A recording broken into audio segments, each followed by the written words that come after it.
이제 구약성경 출애굽기 15장 1절부터 18절을 세번역 본문으로 낭독을 하겠습니다. 18절 다음에는 미리암의 노래가 나오고 1절부터 18절은 이제 모세와 이스라엘이 찬송한 노래입니다. 출애굽기 15장 1절부터 18절을 제가 세번역 본문으로 읽고 우리 그 내용을 같이 생각하겠습니다. 그때 모세와 이스라엘 자손이 이 노래를 불러서 주님을 찬양하였다. 내가 주님을 찬송하련다. 그지없이 높으신 분 말과 기병을 바다에 쳐 넣으셨다. 주님은 나의 힘, 나의 노래, 나의 구원, 주님이 나의 하나님이시니 내가 그를 찬송하고 주님이 내 아버지의 하나님이시니 내가 그를 높이련다. 주님은 용사이시니 그 이름 주님이시다. 바로의 병거와 그 군대를 바다에 던지시니 빼어난 장교들이 홍해에 잠겼다. 깊은 물이 그들을 덮치니 깊은 바다로 돌처럼 잠겼다. 주님 오른손이 권능으로 영광을 드러내셨습니다. 주님의 오른손이 원수를 쳐 부수셨습니다. 주님께서 큰 위엄으로 주님을 대적하는 사람들을 내던지셨습니다. 주님께서 분노를 일으키셔서 그들을 검불처럼 살라버리셨습니다. 주님의 콧김으로 물이 쌓이고 파도는 언덕처럼 일어서며 깊은 물은 바다 한가운데서 엉깁니다. 원수는 말하기를 내가 그들을 뒤쫓아 따라잡고 약탈물을 나누며 나의 욕망을 채우겠다. 내가 칼을 뽑아 그들을 멸망시키겠다 합니다. 그러나 주님께서 바람을 일으키시니 바다가 그들을 덮었고 그들은 거센 물속에 납덩이처럼 잠겨버렸습니다. 주님, 신들 가운데서 주님과 같은 분이 어디에 있겠습니까?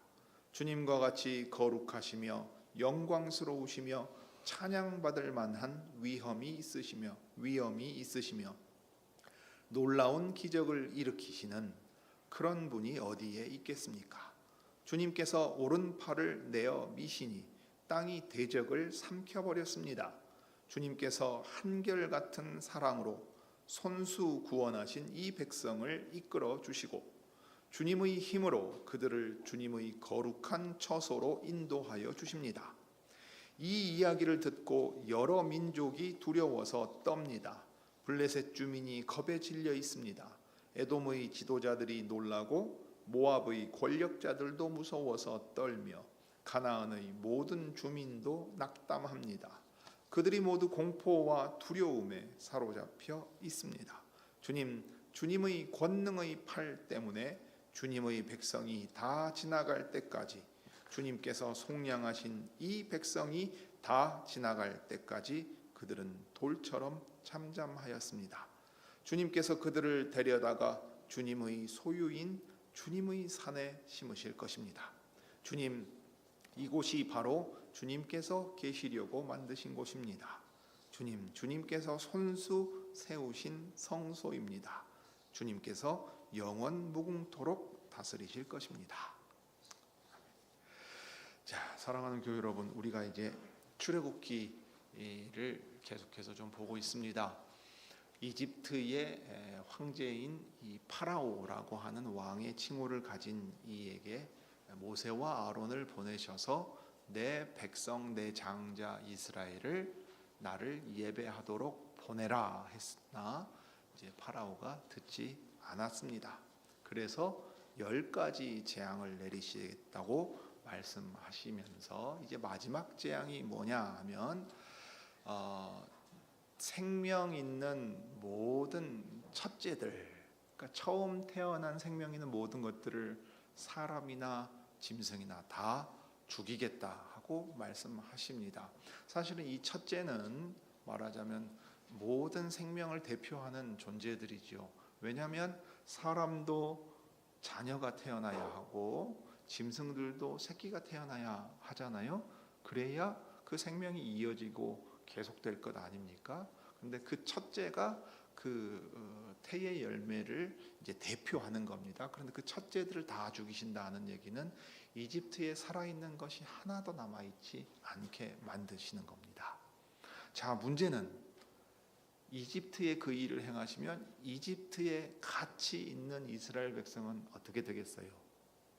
그러면은 이스라엘 사람들도 이집트 땅에 있으니까 사람이든지 짐승이든지 그 첫째가 다 죽을 수밖에 없고, 심지어는 이집트 사람이든 이스라엘 사람이든 이집트 사람의 가축이나 짐승이든 이스라엘 사람의 자식이나 가축이나 짐승이든 다 죽을 수밖에 없는 건 아니겠어요? 그러니까 하나님께서 이스라엘 백성에게는 구원의 길을 내십니다. 너희는 내 백성으로서 구별되는 표식을 이제 문 앞에 피를 바르는 형태로, 어린 양의 피를 바르는 형태로 하고, 그 어린 양의 고기를 너희 가족이 다 먹거라. 그리고 바로 이 재앙이 끝난 뒤에 곧바로 이집트에서 나아갈 것이기 때문에 그 준비를 하고 있어라 했어요. 이집트 땅은 너희가 머물 곳이 아니고 구별된 땅에서 내가 거룩한 내 백성을 거룩한 나라로 만들 거다 하고 말씀하십니다. 자, 그러고서 나가려고 할 때 파라오의 마음을 다시금 딱딱하게 굳어지게 만드시죠. 그러니까 파라오가 보내줬지만 괘씸하고 부글부글 끓어서 가만둘 수가 없어요. 그러니까 큰 군대를 보내서 이스라엘을 다시 잡아오려고 할 때 이 홍해라고 하고, 어떤 사람들은 갈대바다라고도 부르기도 하는 큰 강을 건널 때, 바다를 건널 때 이제 이스라엘 백성은 물이 갈라져 마른 땅을 건너게 하시고, 뒤쫓아오던 큰 군대는 그 물 속에 빠져 죽게 만드십니다. 그러자 이 일을 경험하고 나서 모세와 이스라엘 백성이 노래를 지어 부르는 게 여기 출애굽기 15장에 나오는 모세의 노래고, 그뿐만 아니라 여성들도 악기를 들고서 이제 악기를 연주하고 춤추면서 함께하는 이야기가 미리암의 노래로 이 다음에 바로 이어지고 있습니다. 자, 그 전체의 내용을 이제 쭉 따라가면서 우리가 좀 보려고 하는 거예요. 하나님의 백성이 이집트에서 나와 홍해를 건너는 이야기가 12, 13, 14장에 기록되어 있는데, 마지막 그 장자와 첫째를 치신 재앙과부터 시작해서 이제 홍해를 건너는 이야기까지입니다.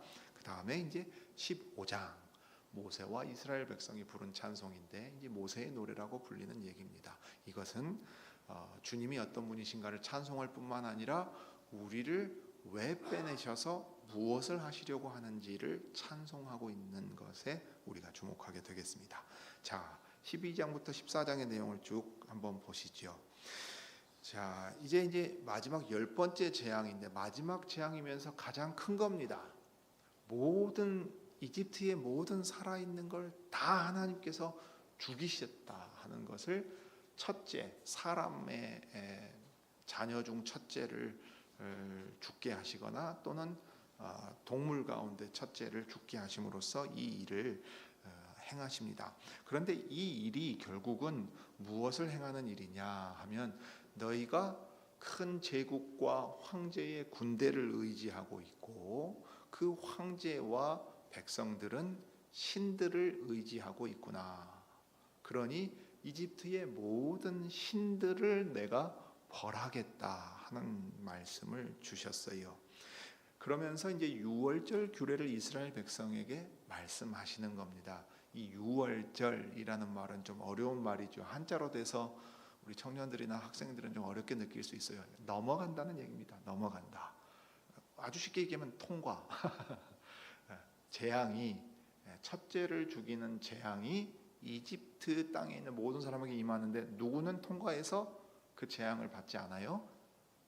하나님의 명령대로 행한 이스라엘 백성들의 집은 건너뛰는 거예요. 이 건너뛴다고 해서 유월절입니다. 그래서 영어에 보면, 영어가 오히려 이해하기 쉬울지도 몰라, 패스오버라고 했습니다. 건너뛰는 거예요.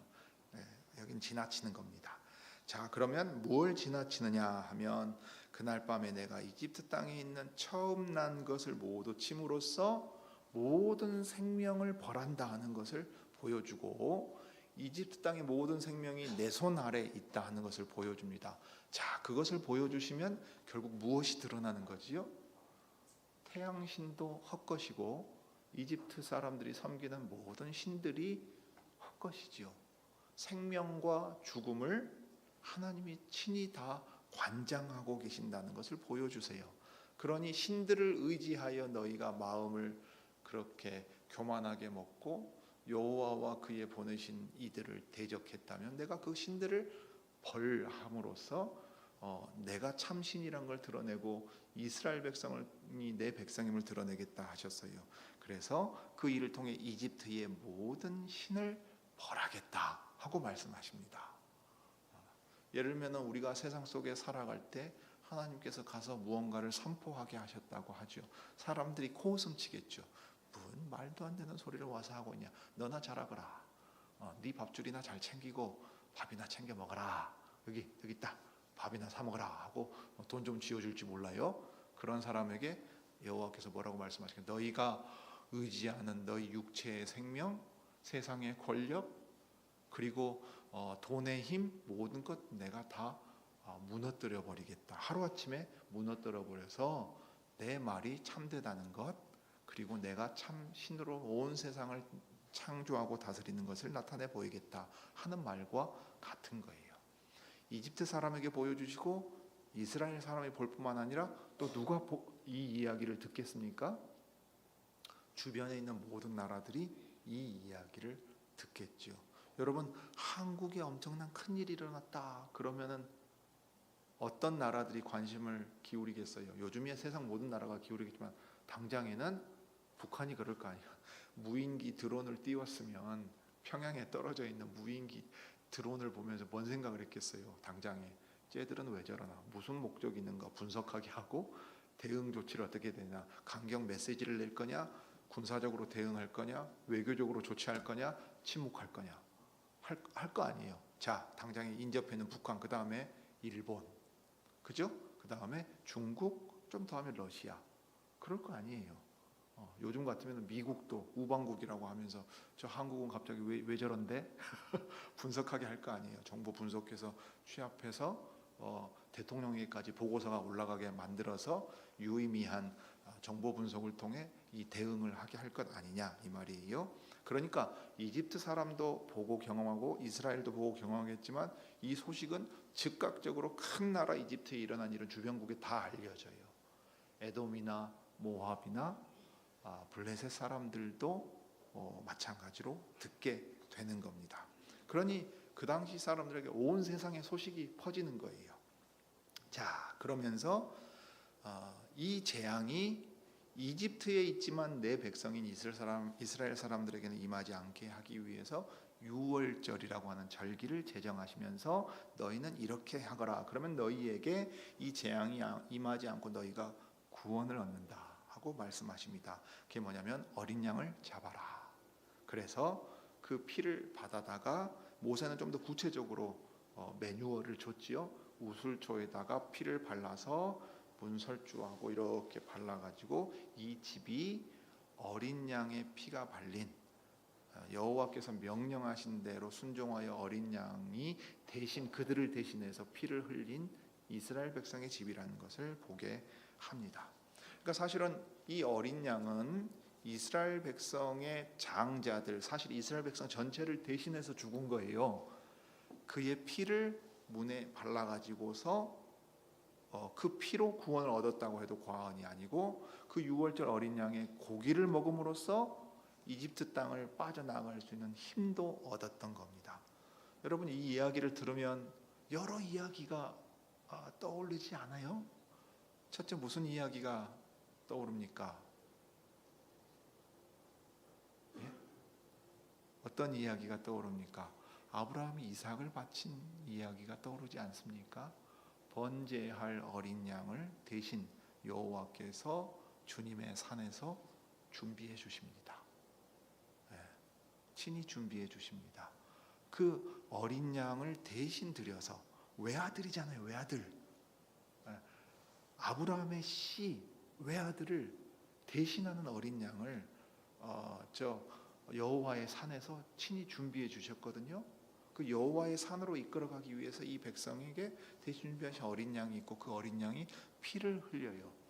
그 피로 구원을 얻을 뿐만 아니라 그 어린 양의 살도 먹어야 해요. 영락없이 우리 주님이 제정하신 성찬의 이야기와 똑같은 얘기지요. 예, 이 유월절 이집트 사람들에게 임한 죽음의 재앙을 어린 양이 대신 피를 흘리고 그 어린 양의 고김을 먹음으로써 얻게 한 이야기를 통해 신약의 신자들은 그리스도를 떠올리고 아브라함을 떠올립니다. 네.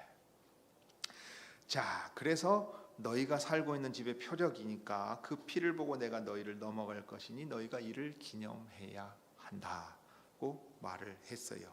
그래서 유월절에 대한 말씀 다음에 일주일 동안 지켜야 될 무교절을 가르치셨습니다. 별개의 절기가 아니고 유월절 안에 이 무교절이라는 것은 요즘 발효라고 부르는데 발교가 정확한 이 한자의 발음이 원래 발음은 그러니까 누룩이에요. 이스트를 넣어서 부풀게 만드는 건데 여러분 누룩을 넣어서 빵을 만들려면 어떻게 해야 되죠? 유튜브에 검색해 봐야 되겠죠. 기다려야죠. 부풀 시간이 필요한 겁니다. 그런데 누룩을 넣어서 부풀게 만들지 않은 빵을 먹는다는 얘기는 무슨 뜻이겠어요? 급히 만든 빵이란 얘기예요. 맛 없어요. 맛이 없다고요. 맛있는 음식을 준비해서 평소처럼 먹는 음식이 아니란 겁니다. 우리 군대로 말하자면 비상식량이에요.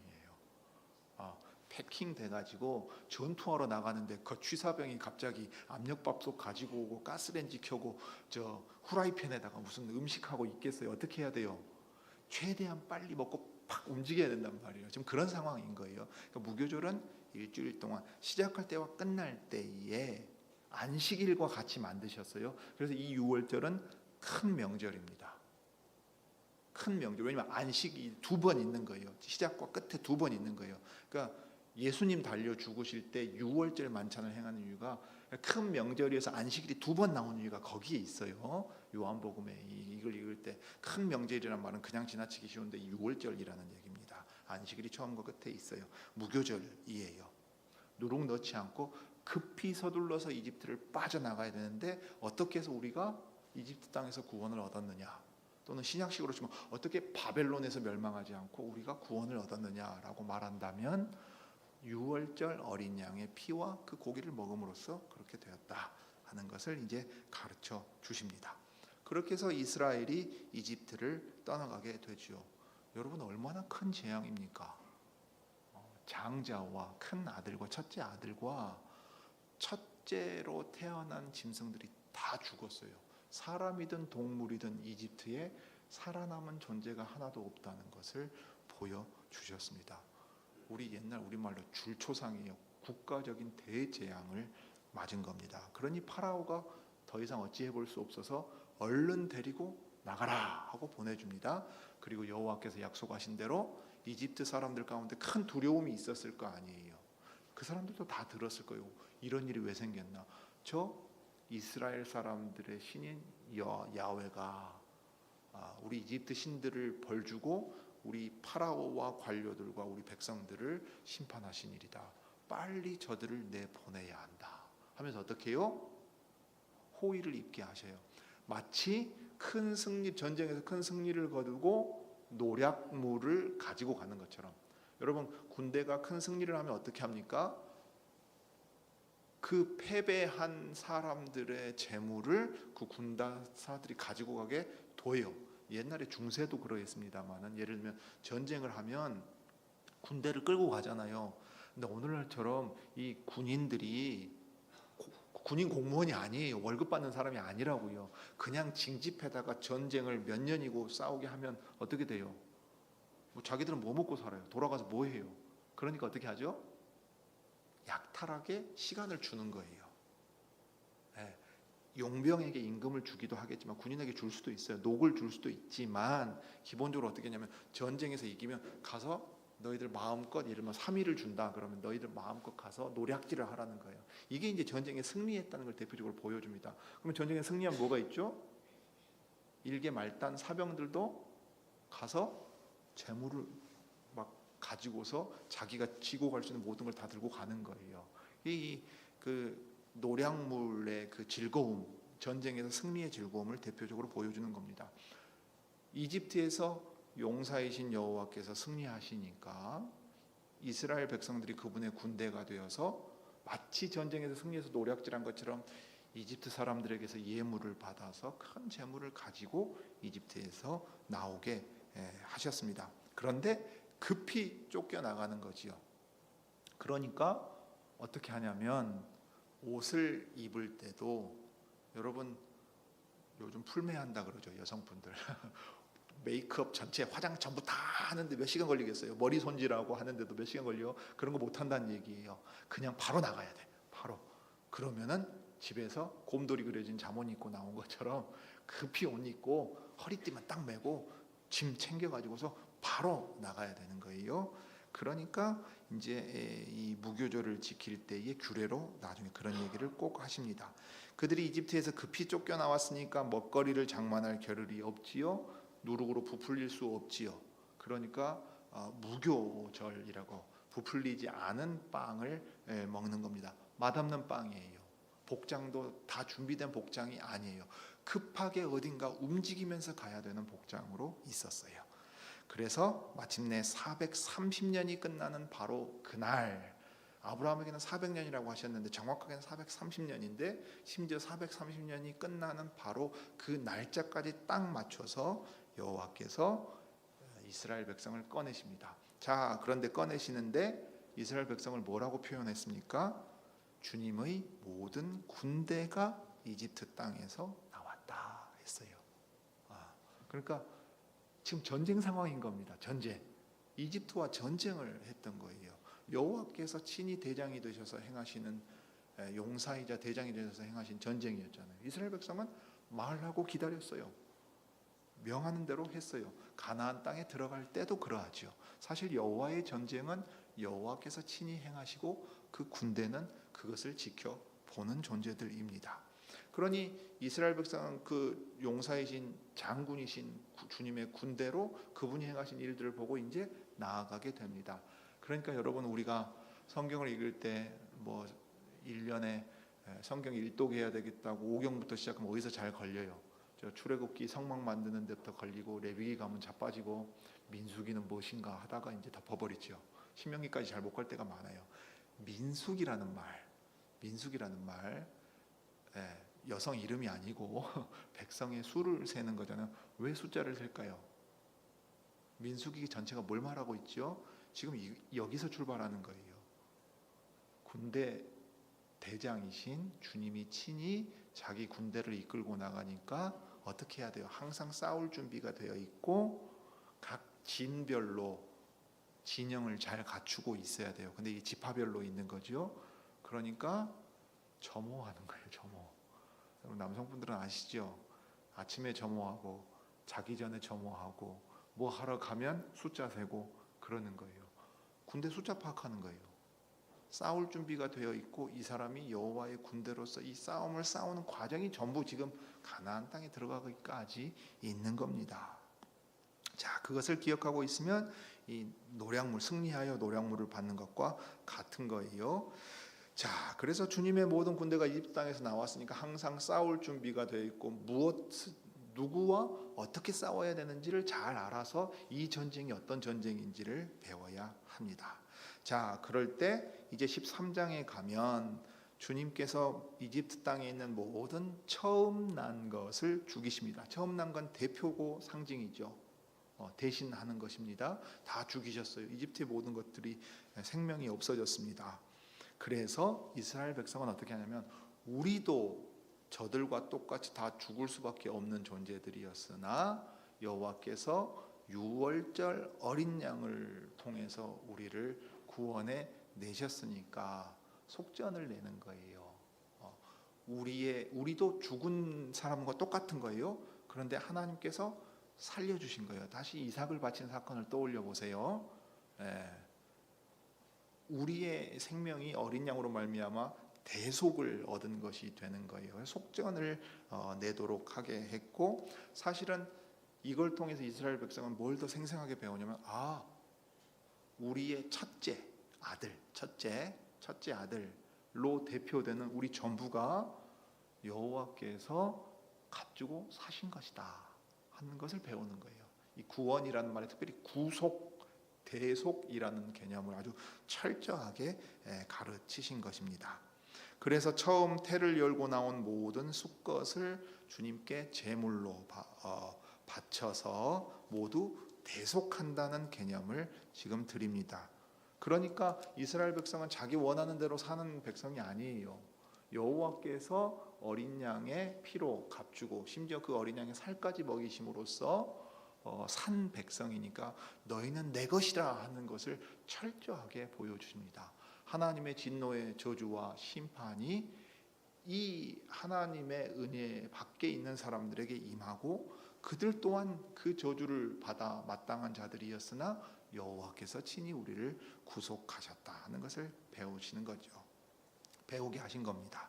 자, 그런 다음에 여러분 이집트에서 나오기만 하면 다가 아니죠. 나온 것은 사실 시작이니까 중요한 건 어디입니까? 가나안 땅에 들어가는 겁니다. 이집트에서 나온 게 중요한 게 아니고 그 가나안 땅까지 무사히 도착해야 돼요. 그걸 이제 하나님께서 친히 이끌어 가십니다. 자, 여러분 우리가 군대예요. 그러면 제가 이 군대의 사령관, 최고 사령관이라고 하죠. 그러면 보통 어떻게 합니까? 나를 따르라 그러죠. 내가 가고 나를 따라와라 그런다 이 말이에요. 지금 그것과 같은 겁니다. 그러면서 따라오게 할 때, 자, 가야 되면은 사막을 건너고 강도 건너고 낮과 밤은 일교차가 엄청나게 심해요. 캄캄해요. 아무것도 없어요. 그거 이집트에서 벗어나서 보장되어 있는 게 없어요. 첫째, 먹거리가 없어요. 안전을 보장받을 수가 없어요. 날씨부터 힘들어요. 낮에 해가 있고 밤에 어둠 가운데 있어요. 그거 어떻게 그냥 갈 수 있어요? 장정만 60만이었는데 수백만 명이 된단 말이에요. 여러분 5인 가족만 휴가 갔다 와도 지친 일이 아니에요. 계획 짜고 뭐 움직이는 것도 일 아닙니까? 그런데 수백만 명이 움직인다. 그 안전을 어떻게 보장해요? 장담 못하죠. 그러니 하나님께서 친히 낮에도 인도하시고 밤에도 인도하십니다. 기둥을 보여주시는데 구름이 기둥 모양으로 있어서 햇볕도 가리고 어디로 가야 할지를 분명하게 알려주세요. 제가 만약 최고사령관이면 보통 여러분을 인도한다 그럴 때 어떻게 하겠어요? 학교에서도 그렇게 하잖아요. 깃발 들잖아요. 깃발. 그 깃발 보고 따라가잖아요. 똑같은 거예요.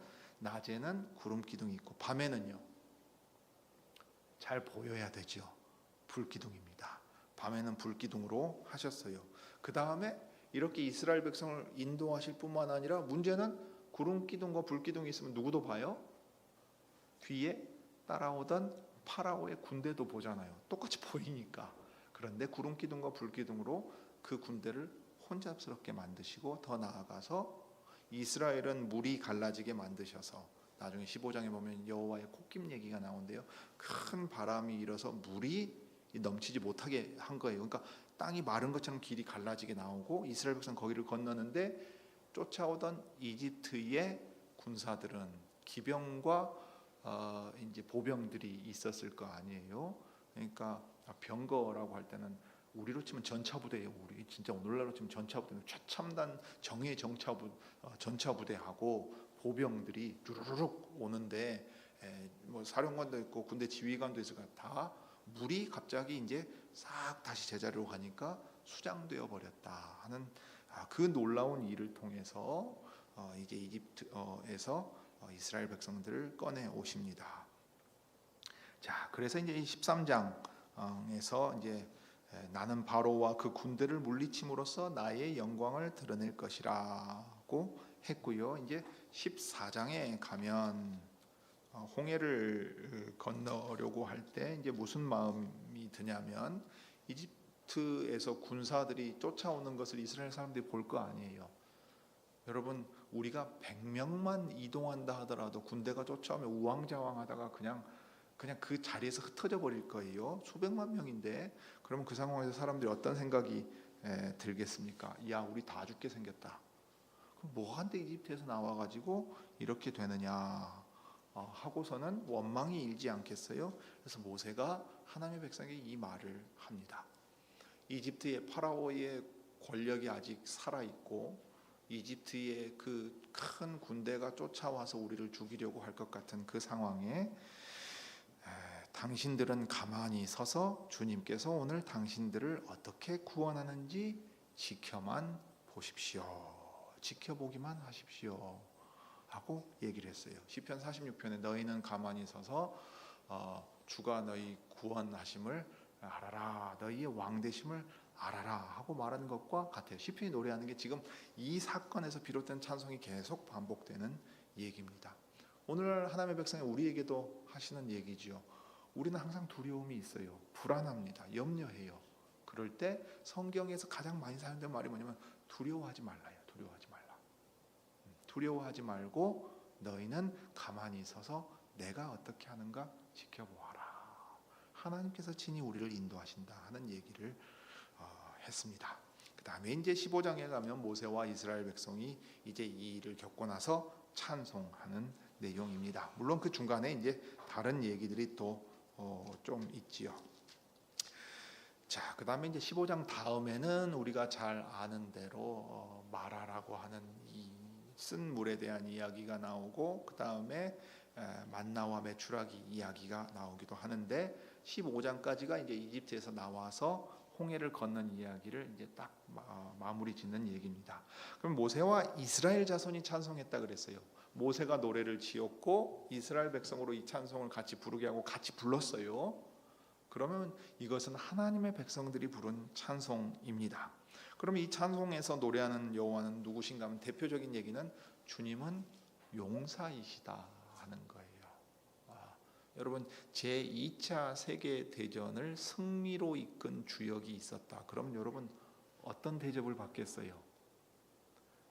역사에 길이 남을 큰 영웅이라고 하지 않겠어요? 우리나라에서 그렇게 큰 장수로 누구 기억하고 있습니까? 메가더 장군 기억하는 것과 비슷해요. 자, 영국의 처칠 수상 기억하는 것과 비슷한 겁니다. 여호와께서 그것과는 비교가 안 되겠죠. 주님은 용사이시란 말엔 그 말이 있어요. 친히 이집트를 심판하시고 이 군대를 다 이끌어내셔서 홍해를 건너게 하시는 큰 구원을 경험하게 하십니다. 바울의 표현대로라면 이 홍해는 물 가운데 잠겨서 죽어야 되는 공간인데 이 물을 통과해서 나왔잖아요. 노아의 방주와도 같은 겁니다. 홍수를 통과해서 구원을 얻은 것과 같아서 세례를 받았다고 말하기도 했어요. 한 반석에서 물을 먹고 마시는 얘기도 나중에 이제 나오게 되지요. 그래서 주님은 용사이시니까 신들 가운데서 주님과 같은 분이 어디에 있겠습니까? 라고 지금 노래하는 거예요. 재물을 받고 화내기만 했다가 그 재물 받고 화를 풀어주는 그런 신이 아니라 친히 전쟁에 나서서 다른 신들을 징벌하고 거짓 신임을 드러내고 자기 백성을 친히 건져내시는 놀라운 일은 역사 속에 없었다 하는 얘기를 하는 겁니다. 그러면 이렇게 구원의 찬송 다음에 구하는 바가 있어요. 이집트에서 나오기만 하면 다가 아니잖아요. 구름 기둥과 불 기둥으로 우리를 인도하여 주신 것처럼 하나님이 이 백성을 빼내신 목적을 이룰 때까지 지켜주시고 인도해 주십시오. 이걸 구하는 겁니다. 한결같은 사랑으로 손수 구원하신 이 백성을 이끌어 주시고 그 다음에 어디까지 가야 돼요? 주님의 거룩한 처소로 인도하여 주십시오. 가나안 땅 자체가 중요한 게 아니에요. 왜 그 땅이 중요하냐 했을 때 주님이 거기 거하실 곳을 삼아서 거기에 우리와 함께 하실 것이기 때문입니다 했어요. 실제로 이후에 블레셋, 에돔, 모압, 가나안 사람들을 언급하면서 그 가나안 땅에 들어가기까지 지키고 인도해 주시기를 구하지요. 이웃 나라들이 듣고 두려워 떨었다 하는 이야기를 하는 겁니다. 그렇게 함으로써 그들이 갈 수 있는 길을 터주게 되지요.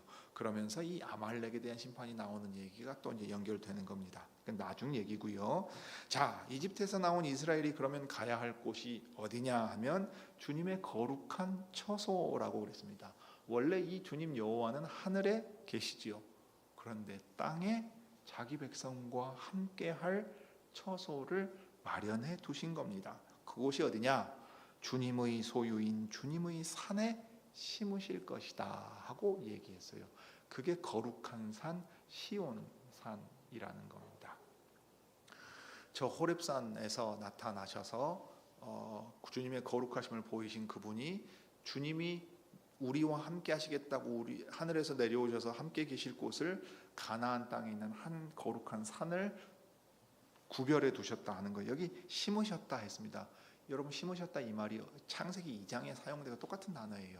고대 근동의 배경과도 관련이 있는데, 신이 자기 백성들을 위해 특별한 지역을 조성해 놓는 겁니다. 우리로 치면 개발 계획 해가지고 실제 개발했다고 하는 것과 같을 거예요.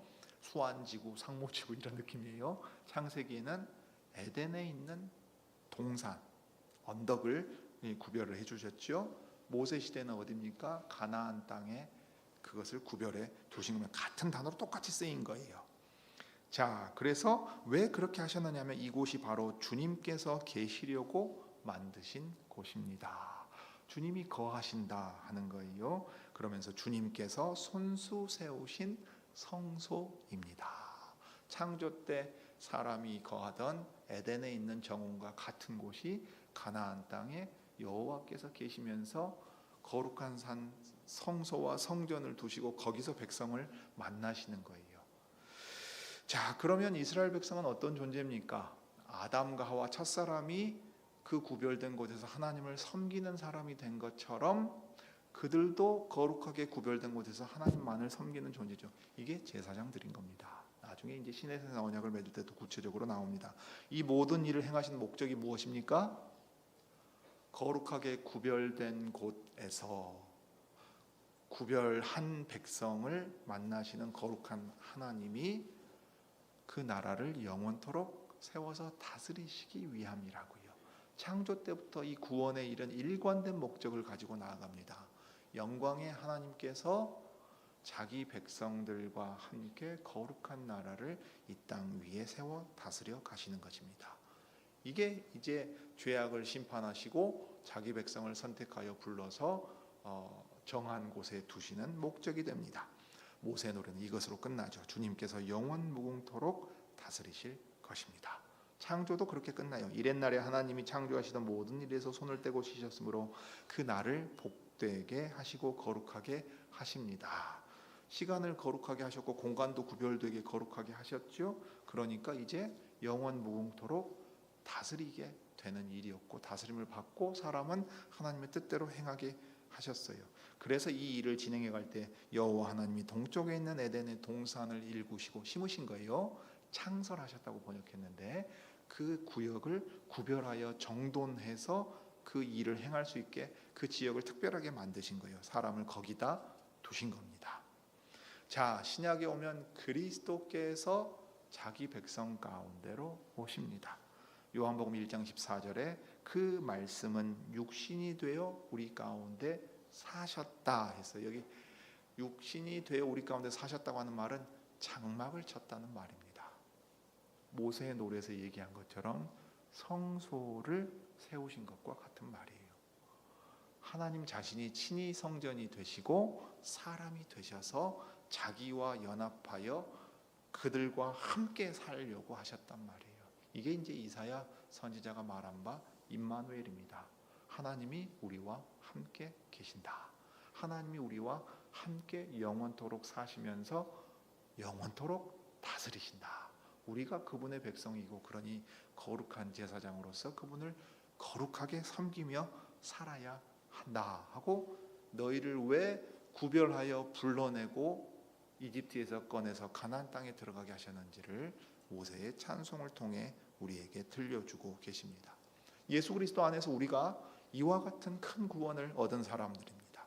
구약 시대 이스라엘 백성이 유월절 어린 양의 피와 고기를 먹음으로써 자기들이 대속되어서 하나님의 그 구원하신 곳, 하나님과 함께 거하며 다스림을 받게 하신 것처럼 그리스도 안에서 그리스도의 살과 피로 구원을 얻고 홍해를 걷는 것처럼 세례를 받게 하신 하나님께서는 이제 거룩한 말씀으로 우리와 함께 하시고 우리 가운데 계시고 우리 안에 계시면서 이제 영원 무궁토록 다스리려고 하십니다. 그러므로 여러분은 이제 가만히 서서 두려워하지 마시고 그분의 말씀을 들으시고 그분이 인도하시는 길을 걸어가시고 그분이 싸우게 하시는 싸움을 그분이 싸우는 방식을 배워서 싸워갈 수 있기를 바랍니다. 기도하겠습니다.